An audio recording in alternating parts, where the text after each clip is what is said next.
How's everyone's holiday week going? Good. What about you? Oh, it's a beautiful day in the city of St. Louis. All right, there's been a lot going on over the weekend and yesterday and just throughout the week. I know that everyone is kind of trying to get their holiday started, so I wanted to just hold this so you guys can pepper me with questions that you want answers to, and then we can all do our jobs and go home. So I'll open it up to you guys. Can you say anything about the former commissioner for CJC? Tell us more about the departure. Can you explain a little bit more what she fired, or explain a little bit more details because we got there, things that happened, Yeah, so I mean, the city code limits me from talking a lot about personnel matters, unfortunately. You got to understand that most city employees have robust protections under our civil service rules. So that's why we've had to be, we haven't been able to clarify those questions. What I can say is that Jennifer Clemens Abdullah is no longer with the city of St. Louis. We've got Tammy Ross, who was a deputy commissioner prior to that, who is now handling operations at the CJC. She was handling operations at the CJC when Jennifer was on leave. And we've also got Doug Burris coming in. Doug Burris is nationally recognized as an expert in the field of corrections. He's got many awards and accolades that I'd be happy to share with you. And he's come on as a consultant, and we're happy to see the work that he's going to do to help us to continue to improve conditions at the CJC. Her employment with the city of St. Louis was separated. Is the mayor reacting to her time as the leader of the downtown jail, as whether it's been tumultuous? And Sure. is she commenting to the kind of a failed time in office? Or in that position? Sure. So, important things to remember here. Mayor Jones closed the workhouse. That was a campaign promise that she fulfilled. It's also important to note that over the last several years, we've made marked improvements at the CJC. One of the biggest ones that we credit is the Department of Health coming in and helping oversee healthcare there at the center. That wasn't happening before. As well, we signed on with a new healthcare provider over there, PCUSA. And with those additions, with that additional oversight, with that new vendor, we've seen continued improvements over there. 2024 saw the lowest number of deaths at the CJC. We obviously want to keep that trend going and continue to see improved health care at the facility. What can you tell us about the Ted Drewes accident yesterday? Yeah, so, I mean, first and foremost, our thoughts are with those who were involved.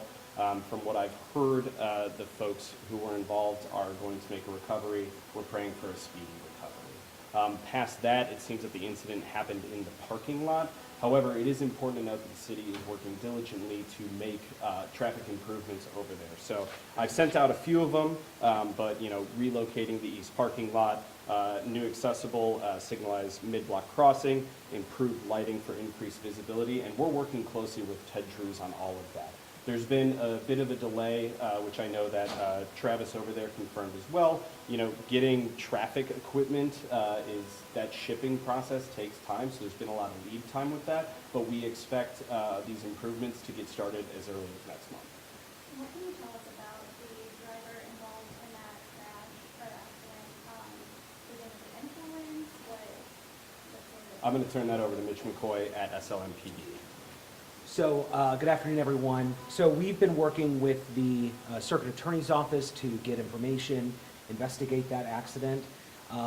Right now, he's been charged with 5 counts of leaving the scene of an accident causing injury. There is no signs of impairment. This appears to be a 19-year-old who was scared right after the crash happened.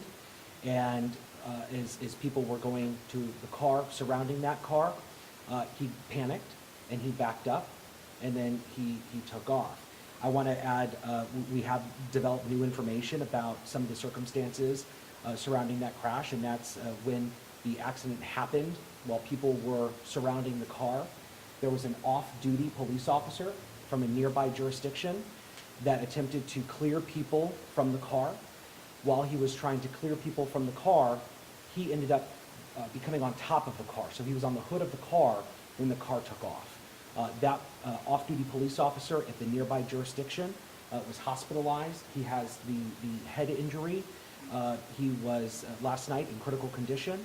We are hearing that he's making improvements. He's doing well. He's stable. He's expected to be okay. That was the latest update that I got involved in that crash. Can you talk about why people were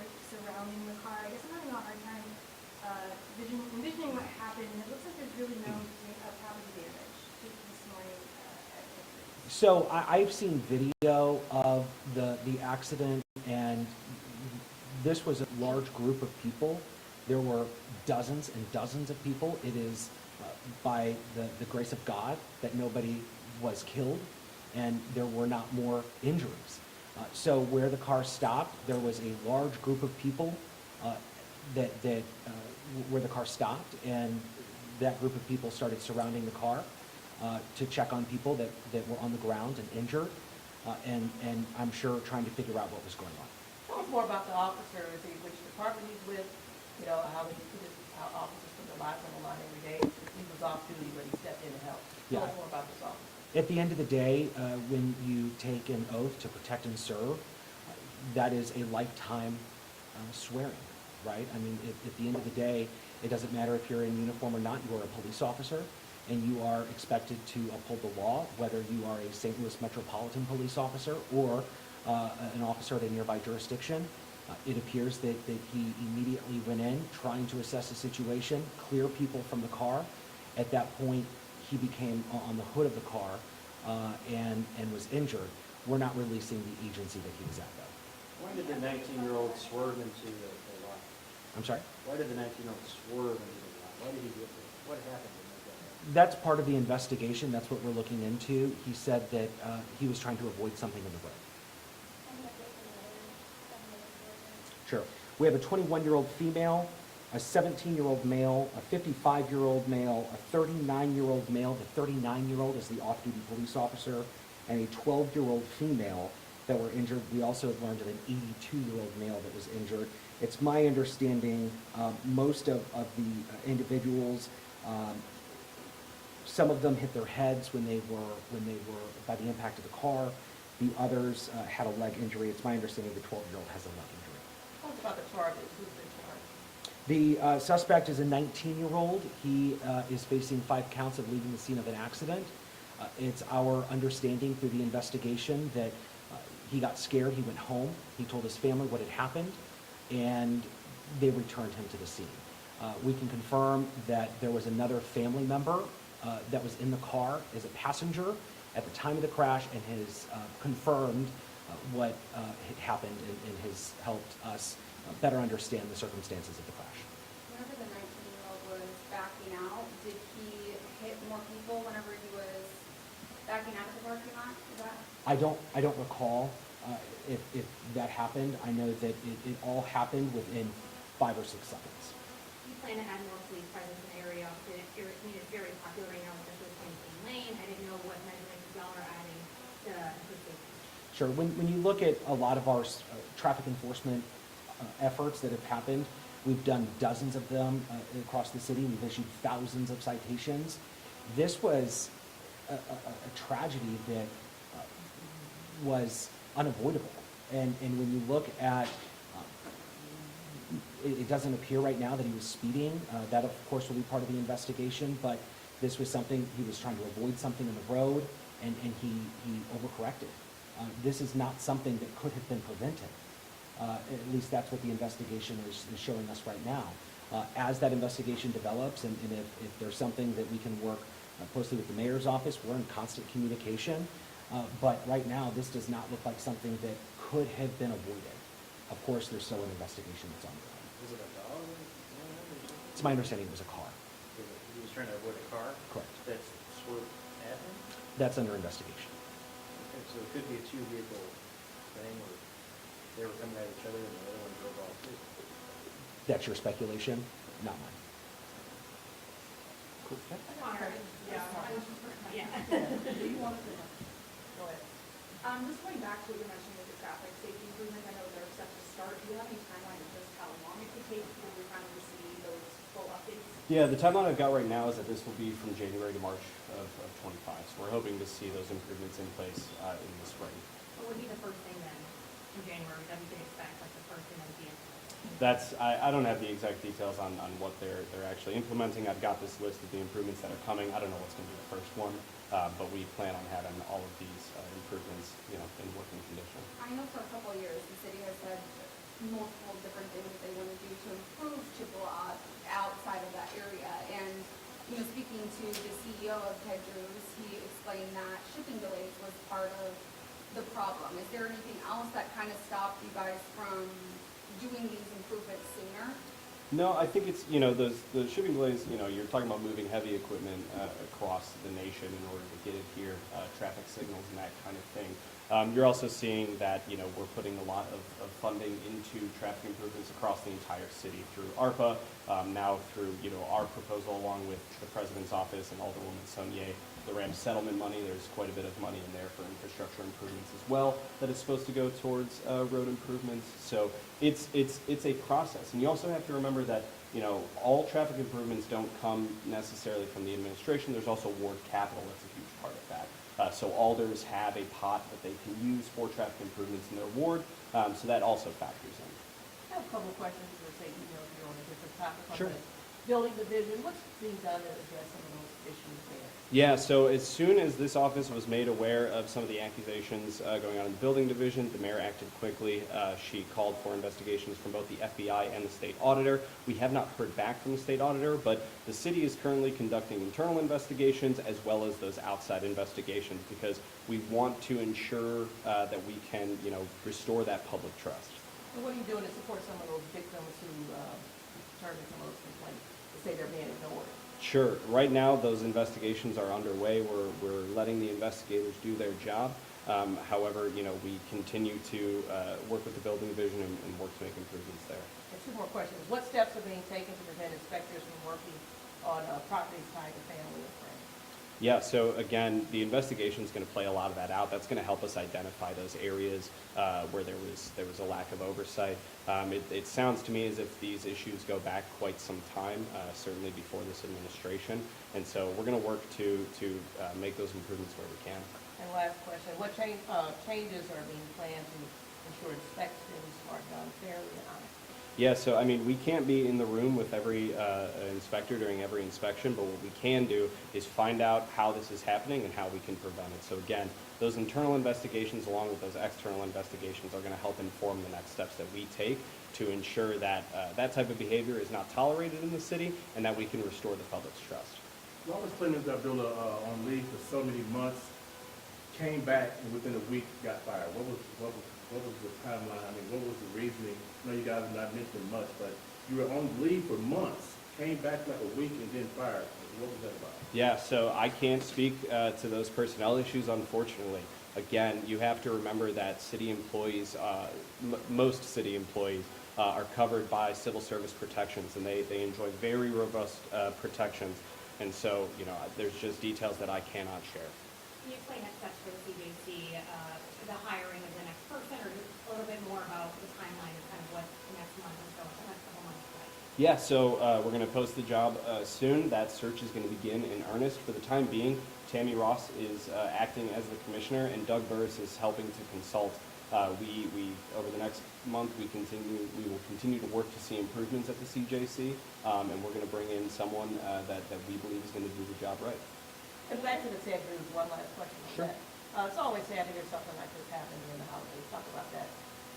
Yeah, I mean, as soon as we found out last night, the first thing that we wanted to do was make sure that we were expressing that, these folks are in our prayers. We hate to see this happening during the holiday season.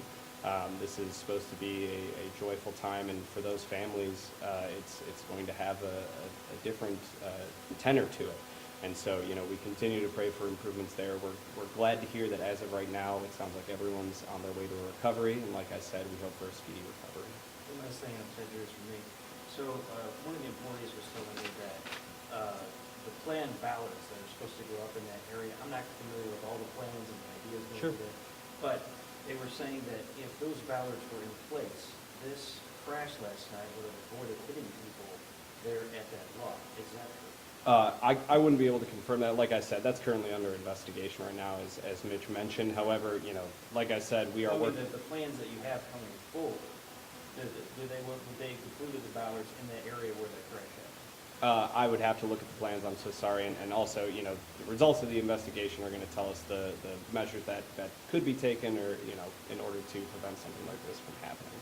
But if you want, shoot me an email after this, and I can try to get whatever plans I have. Like I said, some of them are under us, some of them live under Ward Capital, with the alderman, so. Can you speak to the allegations about some of the building inspectors going around to some of the buildings and illegally soliciting donations or bribes from them for favors? Yeah, so as I said, as soon as this office was alerted to those allegations, we immediately opened up an internal investigation and then called in external investigations from both the FBI and the state auditor. How long has that been going on? How long has the, We got reports, it's been going on since 2022, but how long has it been going on, or how long would we guys be going back to do your investigation? When would we be starting that? I don't know the details of the investigations that are underway. I do know that those are going to help us weed out the issues here. I do know that our office was alerted to these allegations within the last 2 weeks, and as soon as we were alerted to it, we acted to open these investigations to find out what's going on. We spoke with people who said they came down to speak with the building inspector, and they said that he has a secret office and nobody knows he at, and they couldn't tell them where the building inspector was at. Where does the building inspector reside at? I believe he's on the 4th floor of this building, and there's a big sign that says Building Division, and you know, that's where the building inspectors and the building director are. Again, any of the folks that you all have a chance to speak to that have been having issues with building inspectors or any other city service, we encourage them to call the hotline. Again, that's 314-640-8600. I have one more question about the TJC. I Yeah. spoke to the head of the detention facility oversight board, and they said a week prior to the commissioner leaving, they were able to have a conversation with her, saying that there was a promise that they'd be able to come once a month to go over complaints and whatnot. Do you know if that promise will continue, or what does that look like? I do know that we've got new members of the DFOB that are currently being trained. I know that those trainings began in October, and we expect all that training to be done by January 2025. I also know that the mayor signed Executive Order 79 back in March, so that kind of directs how those oversight boards can work. We're also excited to have a new civilian oversight commissioner. That is Dr. Barbara Mylon. If anyone needs any more information on her qualifications, please let me know. I can't speak to the conversation that was had between Dr. Gray, Reverend Gray, and Jennifer Clemens Abdullah. However, I can say that, you know, proper civilian oversight over the detention facilities continues to be a priority for this administration. Sure. What's the reaction to the allegations against Director Coyle for sexual harassment and sexual retaliation? Yeah, I can't speak to those personnel matters, I'm sorry. Any internal investigations going on about that? Can't speak to those personnel But matters. you could speak to the other internal investigations going on about that. Yeah. Mm-hmm. And then the 1800 North Broadway fire, Yeah. can you give a status of that and when demolition is continuing? Yeah, so that moved back to a standard procedure for demolition. So it was stabilized to make sure that when the fire happened, that the firefighters could get in there, do their work. Now it's kind of gone back to the standard procedure. So we've contracted their Z&L Wrecking. Z&L Wrecking is who we've contracted for that work.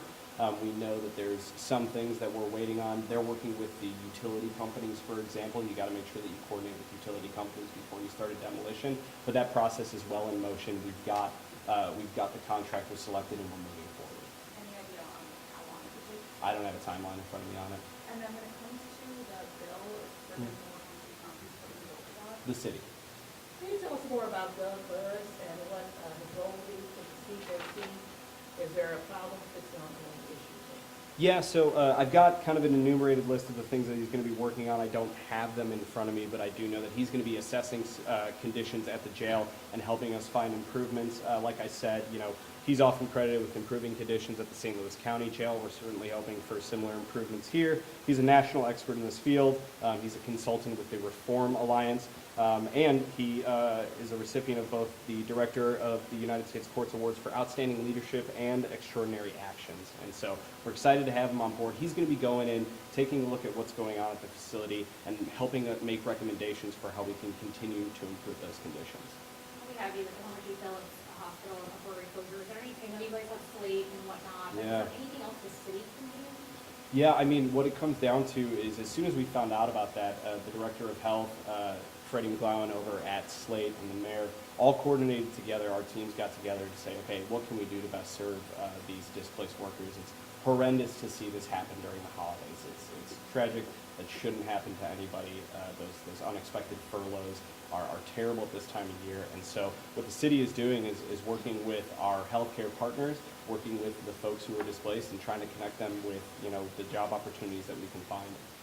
And And then back to Ted Cruz real quick, do you know, there was some improvements at first phase that was supposed to start, in June, and that would have been with, curb bump outs and fencing on the road to better direct drivers. And second phase was originally scheduled to begin in the fall or early winter. Do you know why that was? Yeah, again, those delays come from, the shipping issues that we discussed. I also know that we've been working consistently with Ted Drews on the design for the area, making sure that it works for them, making sure that any improvements we make isn't going to hinder their ability to do their business. I do know that the Water Division recently added bollard protection. There was a fire hydrant around there on the north side that a car ran into, so we do have bollard protection there.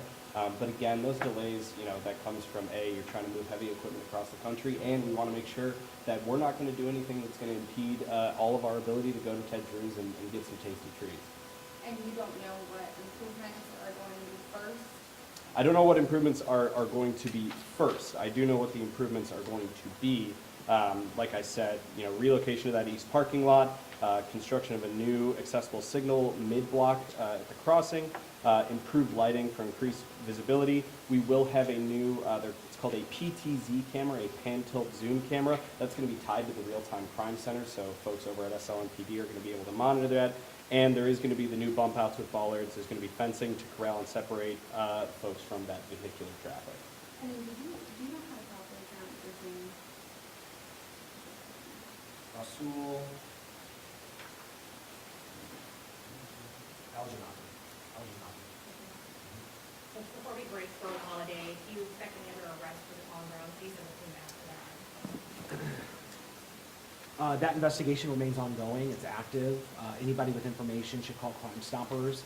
As you all know, we've been working closely with the Circuit Attorney's Office. We have 2 individuals that have been charged with murder, and then we have multiple other individuals that my office has sent out information on that were arrested during the larger course of that investigation.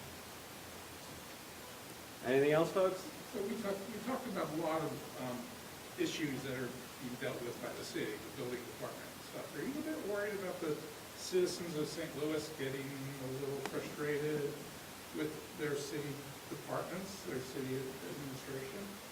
Sure. This administration understands that right now a big object of ours is to rebuild the public's trust in our city government. We're determined to do that. Holidays? Fantastic. Thank you very much. Thanks for coming by, guys. Thank you.